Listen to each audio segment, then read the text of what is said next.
assistant coach Robert Jones on Tidewater Waves. Thank you for coming out, Coach Jones. Yes, so we'll just get right into it and start out. Who are you and where are you from?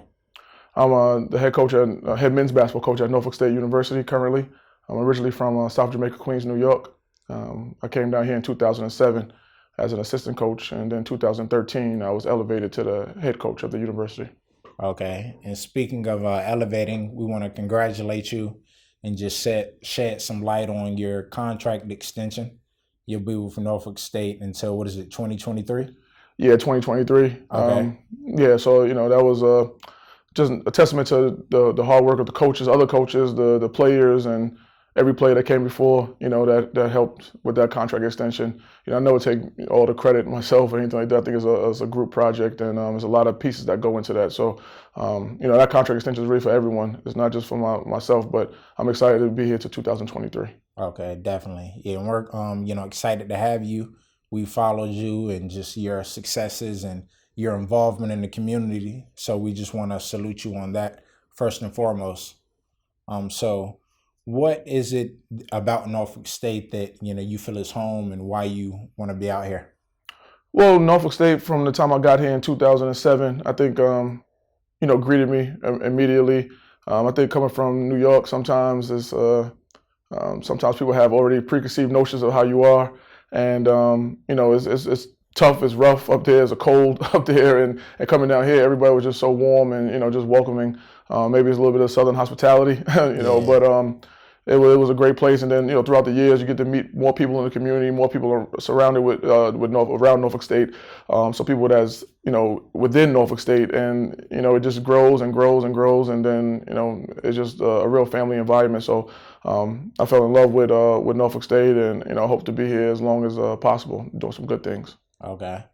And what led you into coaching? With your come up, you can speak a little bit about New York and just your education or just things you grew up in general that led you to this path of education, coaching, leadership. I think growing up, I played basketball. I started late, actually. I played basketball. I didn't start till right before 7th grade. I was a baseball player at first, and then I got cut from my 6th grade team, and basketball team, that is. And, looking back on it, the tryout was so easy. It was like making a layup and, a couple other things. And I just couldn't make a layup. And that was the worst feeling in the world when a lot of my friends made the team and I didn't make the team. So that summer I worked hard all summer and said that this would never happen again. And I was fortunate that it never happened again. And then, coming up, of course, you want to be a basketball player. No one ever thinks about really being a coach. Everybody wants to try to get to the NBA and things like that. But, I went to college. I played at SUNY New Paltz College, which is a state university in New York, at New Paltz. I played there. It's a Division III institution, unlike, Norfolk State, which is a Division I institution.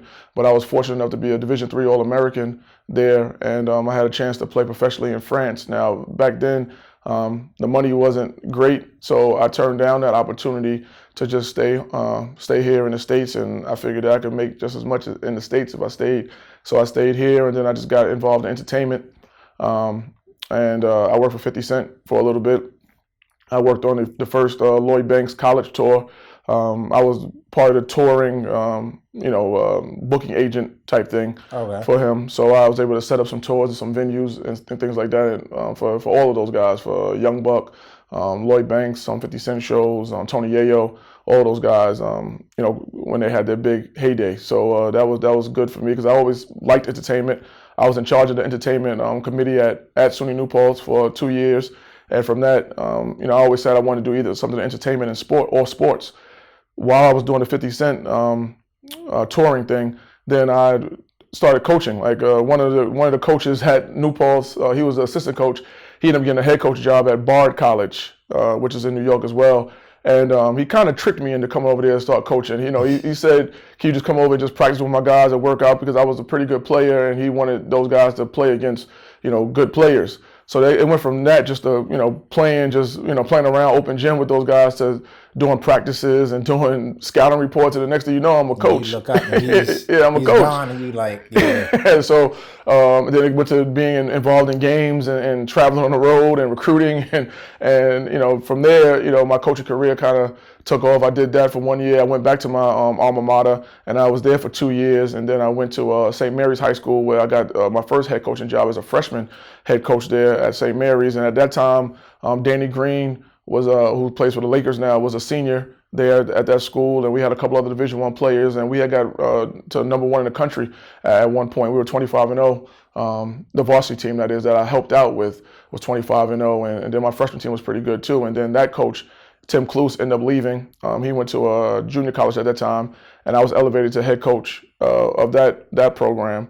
And then coming down here in 2007, actually one of my former assistant coaches at New Paltz, Anthony Evans, ended up getting a head coaching job here, and we always kept in contact and said that if the time came that he got a Division I head coaching job, that he would keep me in mind for an assistant position. Of course, no one thought that he might get a Division I head coaching job, because there's only 353 and basically in the world of Division I head coaching jobs. So it's like hitting the lottery with all the people that coach basketball. So he got the job. I came down here, and then in 2013 he moved on to Florida International.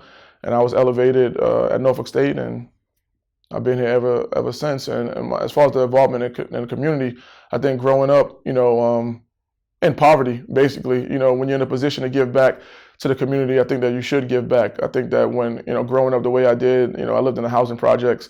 I grew up a single mom family, that I think that, I probably needed somebody to give me some school supplies or a free haircut, every now and then. But I was fortunate enough to get that, so now I'm in a position to do that. That's what kind of with the whole back to school bash thing came up, about giving away school supplies to the people who need it, and haircuts and things like that, because of I wish I would have had that growing up. Okay, and yeah, that's the third annual. Let's put a emphasis on that. You've been doing that with the school supplies, the haircuts. People really don't know how much that means. With you, doing your thing on the court, but off the court, just, that really goes a long way in terms of, these inner city kids. So, but you can speak to the highlights of that event, and just, what, fulfills you the most in terms of putting that type of event on.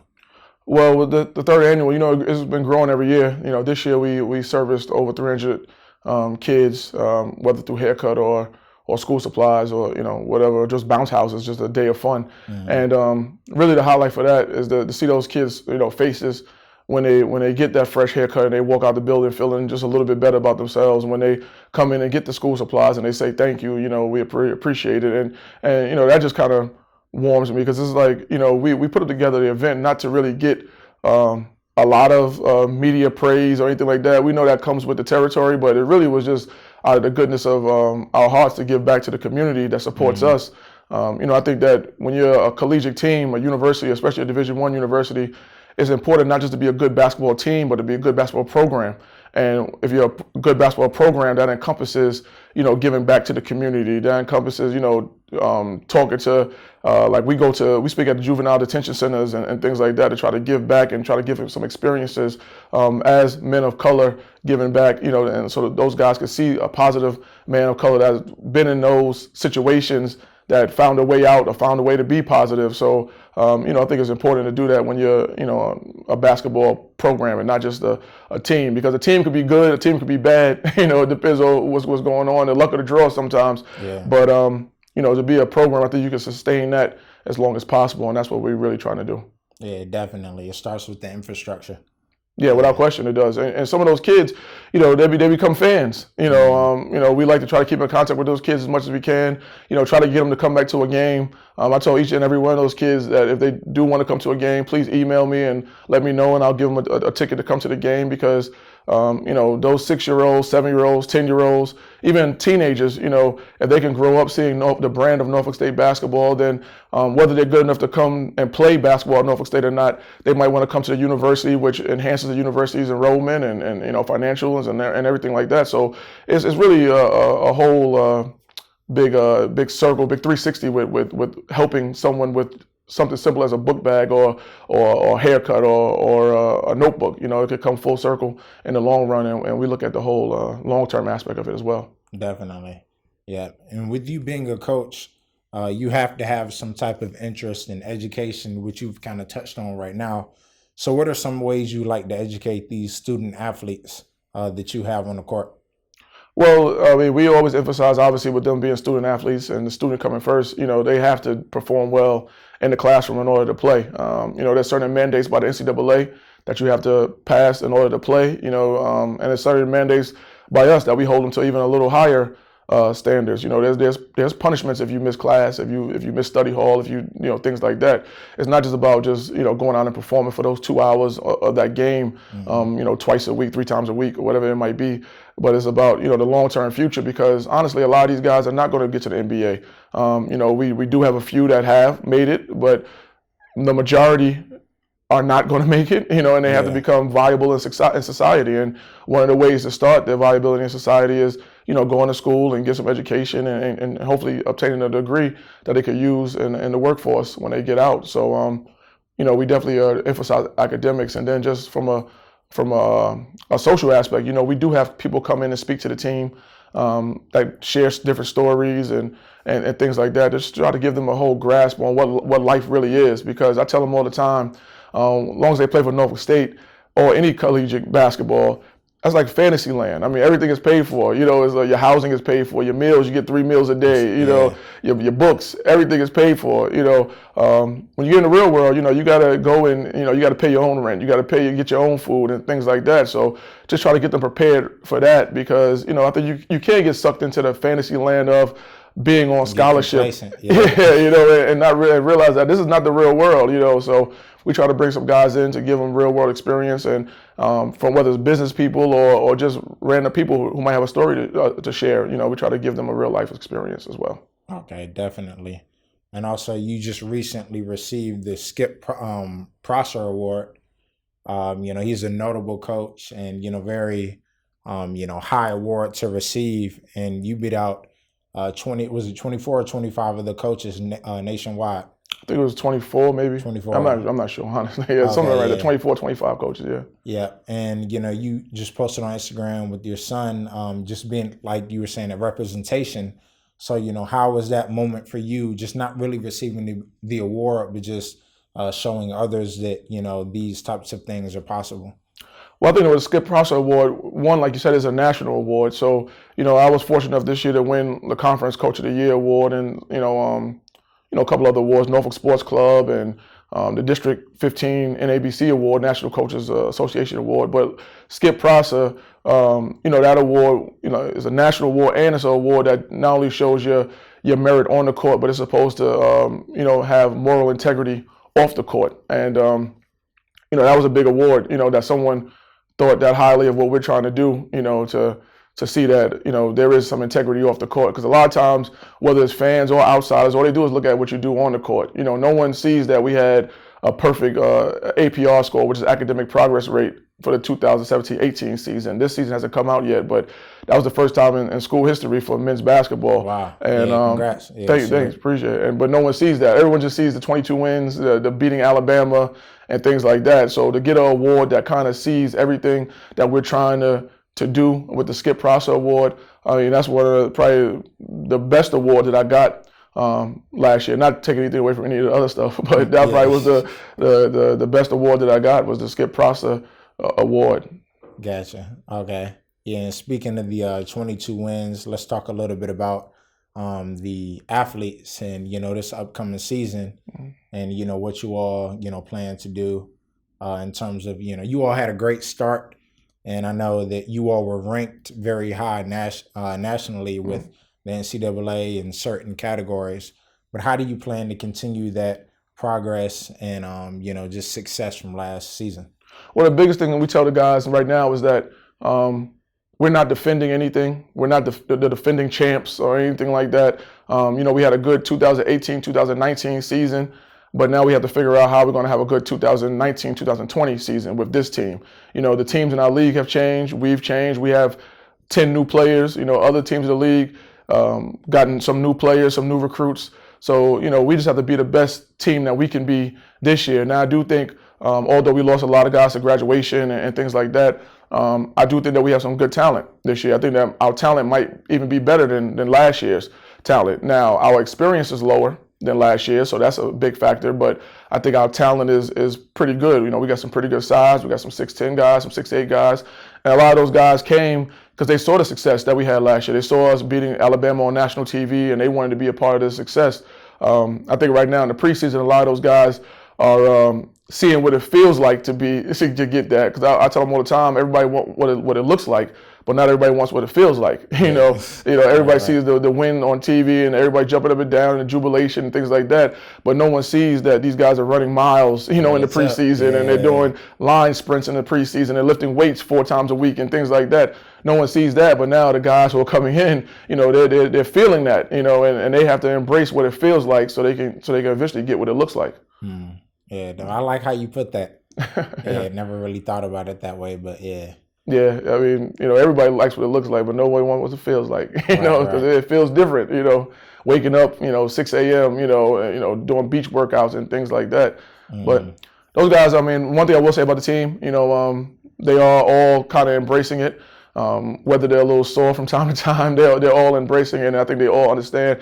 And I think they also have a little chip on their shoulder. I think they want to be better than last year's team because they know the expectations are high right now. Even though that team from last year is not coming back, I think that no one really sees that. They just see like Norfolk State should be good, and I think our guys are embracing that, and they're understanding the expectations that people have and expectations that I have for the team as well too. So we want to try to win another regular season championship. We want to win the tournament championship this year, which we fell a couple of points short on, and we want to get to the NCAA tournament and hopefully do some of the things that we did in the NIT in the NCAA tournament this year. So it's going to take a lot of hard work, dedication, and so far the guys are doing pretty well. Okay. Yeah. Nice. Yeah, you're representing that brand. You come in, it's bigger than you. Yeah, without question. In terms of, they see Norfolk State as, they don't care if you're, low experience, you got to, live up to that, to the name. So yeah, I mean, last year, with us being 14-2 in league, we should have been 16-0. Honestly, we lost one game at the buzzer, and we lost another game where we had some guys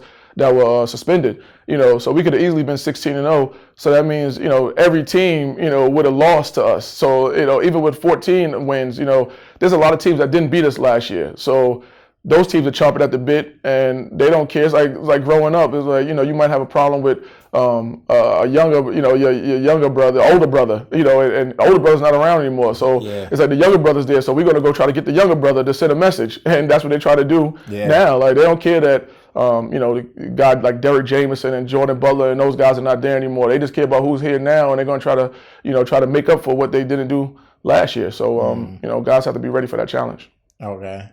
And, you say you're holding them to expectations. What are some of those expectations and, standards you're holding the team to for this new year?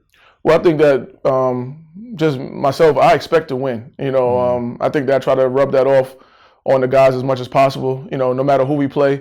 Even with us being the biggest underdog and to win in NIT history last year, we expected to, I expected to win, to beat Alabama. And I think that I was able to, coaches got on board and the players got on board and we went out and won the game. So this year when we play a team, I think our third game of the season is against University of Mississippi, Ole Miss, and clearly they're an SEC team and things like that.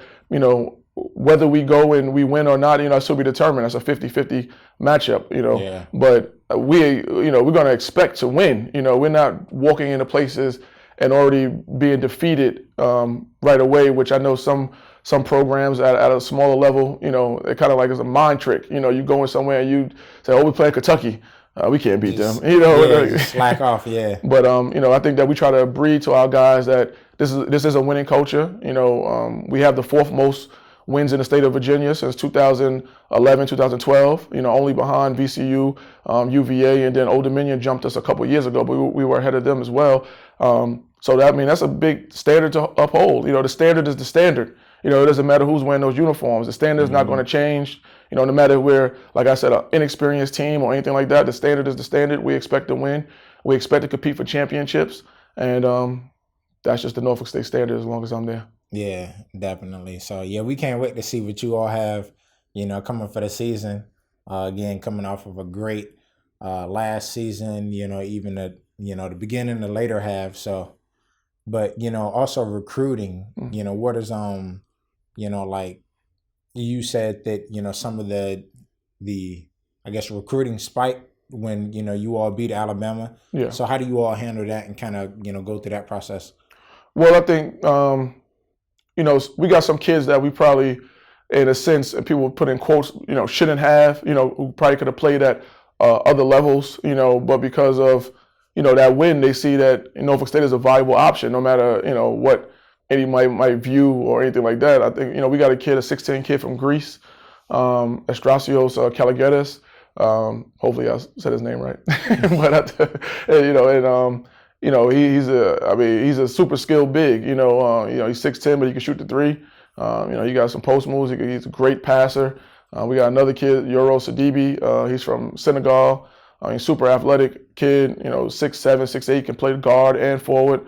We got two kids from Richmond. One was a state player of the year, Tyrese Jenkins out of Varana High School. Another one, Darrell Anderson out of Miller School. Both of those guys were 6'7" guards.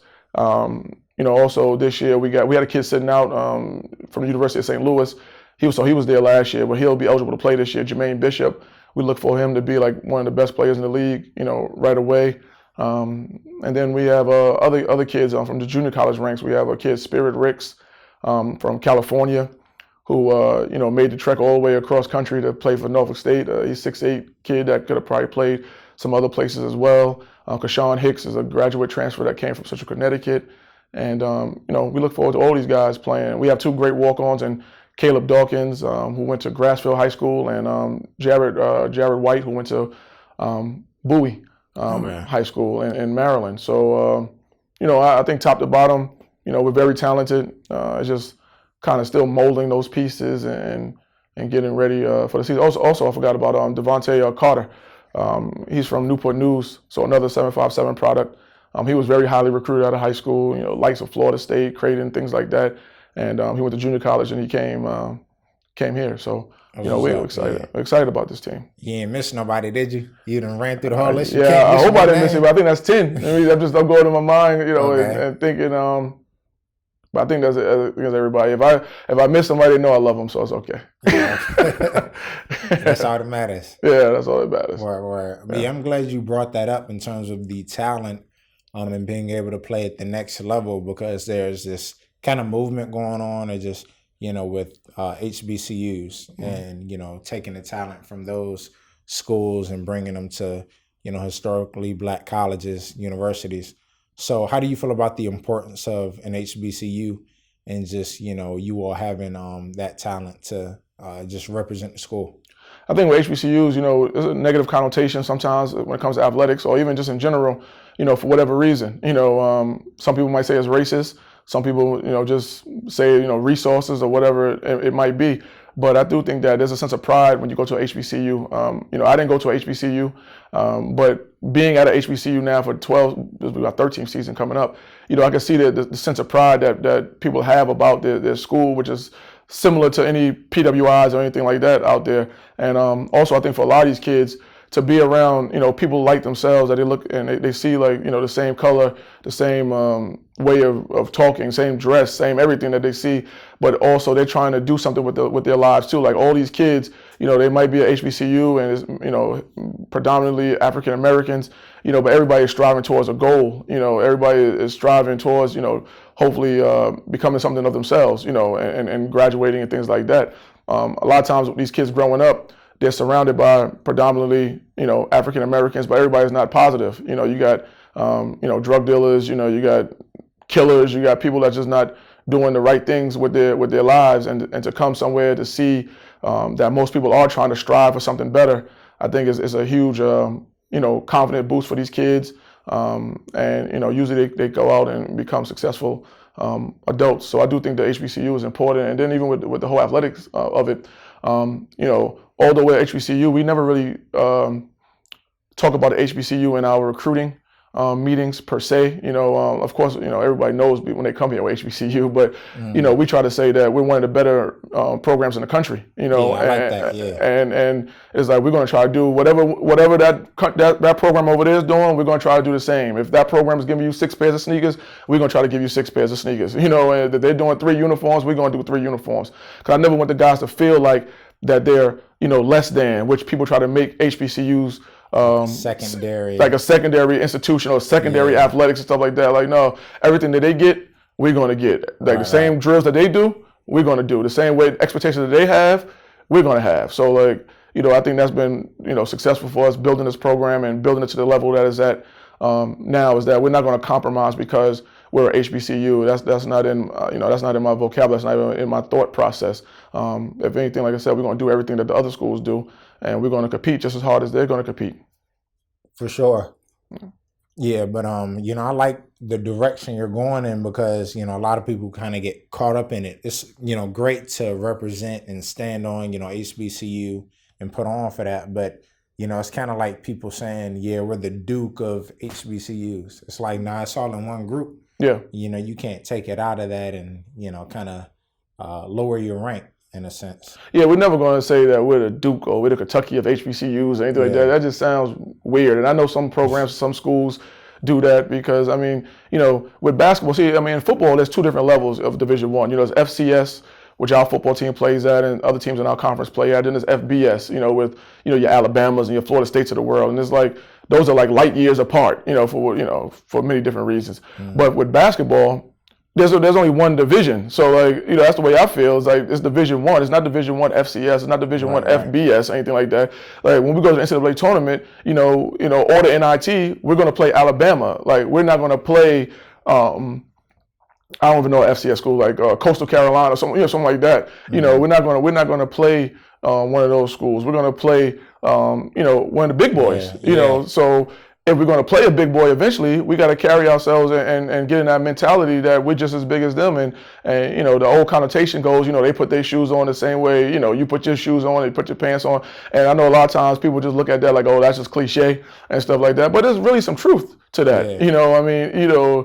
They're no different man than you are. If for women's sports, they're no different woman than you are. You have to go out there with that kind of chip on your shoulder, with that heartbeat in your chest, that you're going to go out there and you're going to compete because they're just a human like you. We're not less than because we're a HBCU basketball program. No, we're one of the top basketball programs in the country. Last year for mid-majors in the country, we finished number 30 in the country, and there's a lot of mid-majors in the country. On that list, number 1 was Gonzaga, which people has heard of all the time. It's Wichita State on that list and things like that. Yeah. So those are name recognition schools that we were a part of, being number 30 in the country. So, we're going to just keep striving to try to be the best we can, because I tell guys all the time, we were 30, but that means it was 29 teams better than us. So we got to try to figure out how to get to those other 29 teams. So that's just my vision for the program. 100%. Yep.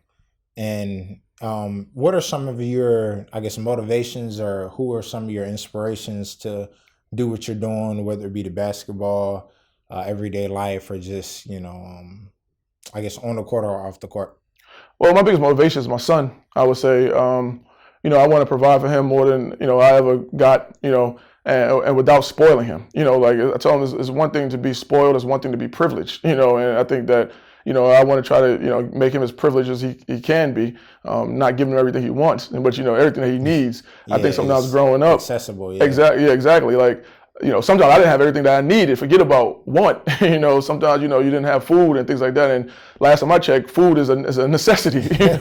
So, I don't ever want him to have to go through that, of not having food or not having, clothes to wear, or having to wear holes in your sneakers or things like that. So, a lot of times people want to put different pressures on me, as far as like, coach, you're going to win a championship. Coach, you're going to do this. Coach, we're going to be good this year. And I know it comes with the territory as a coach, so I answer those questions accordingly. But the biggest pressure for me is when I see him and I know that my success basically leads to his success. The more success I have, like the contract I got to 2023, it helps him as well. It doesn't just help me. It helps me. Helps him know that, okay, Daddy's going to be able to provide, for you in a good fashion to 2023 and hopefully beyond.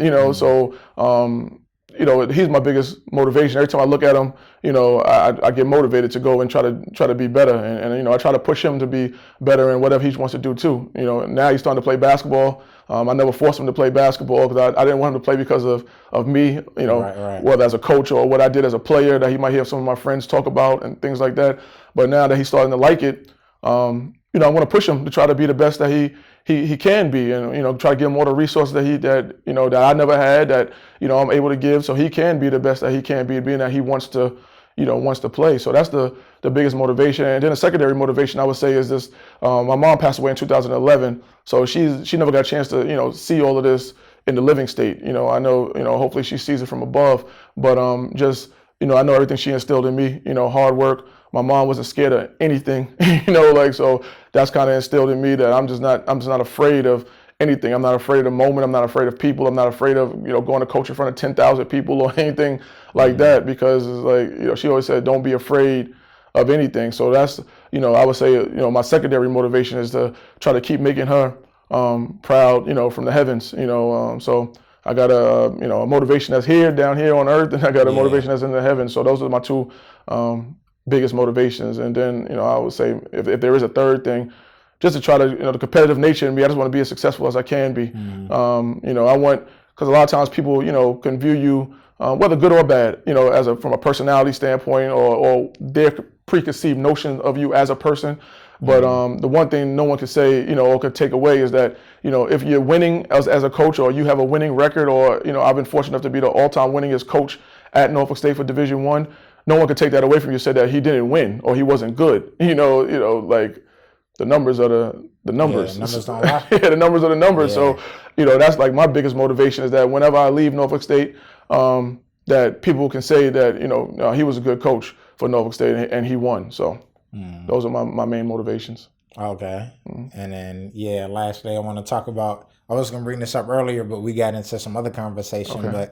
But Bucket Getter Rob Jones and Boogie Blind. Oh yeah, you did some research, man. It was maybe my friend will see this. I don't know if he will. Maybe I got to share him the link when it, stuff like that when it comes out. But it was a friend, Robert Earl, back in New Paltz, my college, and I wore goggles, really glasses with a strap around it, because I really couldn't afford goggles. So, but I was able to handle the ball pretty well. So, the blind came from the glasses, the boogie came from being able to handle the ball. So he just came up, he's always going to be boogie blind and stuff like that. So that's where that name came from. And the bucket, that's just the 1,300 points that I scored. That's just the buckets. Flex, that's just the buckets right there. Right. But that's where those two things came from. Gotcha. Okay. And then what is just seeing your growth to where you are now as a coach? What are some of your favorite, or what is like a favorite moment or part of being a coach right now? There's a lot of moments, man. When you say like part, you generalize. Well, the biggest thing is that when those guys walk across that stage, kind of and graduated, and then, everybody kind of sees, okay, that's a basketball player walking across the stage, graduating. But sometimes people don't know, like, where that basketball player really came from. Like seeing a guy even last year, like Jordan Butler. He came from Hartford, Connecticut, from a tough situation, with home life. And to see him walk across the stage and get a degree, and now he's playing professionally in Bulgaria overseas. Those are the big moments right there. The wins and stuff like that, of course, I can remember a lot of different wins that were great, including the Alabama win, including the Missouri win when I was an assistant coach. Those are all moments in history that will never go away as far as sports history. But it's the stuff like, seeing like those guys who sometimes I think didn't believe that they could finish, actually finish and walk across that stage. So that's always a touching moment. And also those same guys that sometimes you screamed at, that like those guys think that you hate them, and you really just kind of give them tough love. Yeah. When they come back, whether it's through homecoming or stuff like that. I've had a couple guys do this, or even DMs now, with Instagram or Twitter and stuff like that, and just say, Coach, I understand what you was trying to do. Thank you, because I tell them all the time, it's a cold world out there. Like this is not real life what you guys are doing, and so we try to give them some tough love to try to toughen them up for the real world. When those guys could actually see what we were trying to do, even if it took them for them to step out of the moment to really see what we're trying to do. Because sometimes in the moment they just think that, these guys hate us, something. Right, but to really see that, we really, really care about each and every one of the players, and for you really to see what we're trying to do, and for them to say, thank you, Coach, for trying to, for doing what you did for me. That's always a touching moment. I always say if I was a little bit more sensitive, I might shed a tear from time to time, but I'm not the most sensitive person in the world. So won't see that coming anytime soon. no, I mean maybe. I mean it depends on what it is, but there's nothing wrong with shedding a tear, but I just haven't done it in a while. Not yet. Hopefully we'll see you shed one when y'all get through that 64. Yeah. At the end of the year. So yeah. We wish y'all the best of luck. We can't wait to see y'all this year. The season's coming up. So, we appreciate you all, for just everything that y'all have done with the community on the court and the entertainment off the court. So, and I appreciate you for coming out today. Oh, no, thank you. Thank you for having me. Just I get one last thing in. We got our tip-off weekend coming up, October 4th and 5th. October 4th is our tip-off dinner, which is our 7th annual tip-off dinner. This year we have Damon Stoudemire speaking. He was a 1996 NBA Rookie of the Year, 7th pick in the 95 draft. So he'll be our keynote speaker, and we have ESPN's Seth Greenberg hosting the event. So this is like our big fundraiser. It helps everything that you guys see on the court. Also helps off the court academically with summer school and things like that. And then October 5th is our day of fun. We have our Spartan Madness, which used to be called Midnight Madness. And now you can see, your first look at the team with 3-point contests, slam dunk contests, men's and women's. Both will have inter-squad scrimmages, intros, and all types of fireworks and fire and all types of stuff like that. So, hopefully everybody can come out to both of those events. We'll really appreciate it. Definitely, yep. And we'll be tuned in and we'll spread the word. So, okay, appreciate you. Yeah, y'all be there. Well, appreciate you coming out again, Coach Jones, and a good luck on the season, and we look forward to it. All right, man. Thanks. Appreciate you. Yeah. Behold the green and gold. All right. Good look at Tidewater waves. Yes, sir. We out.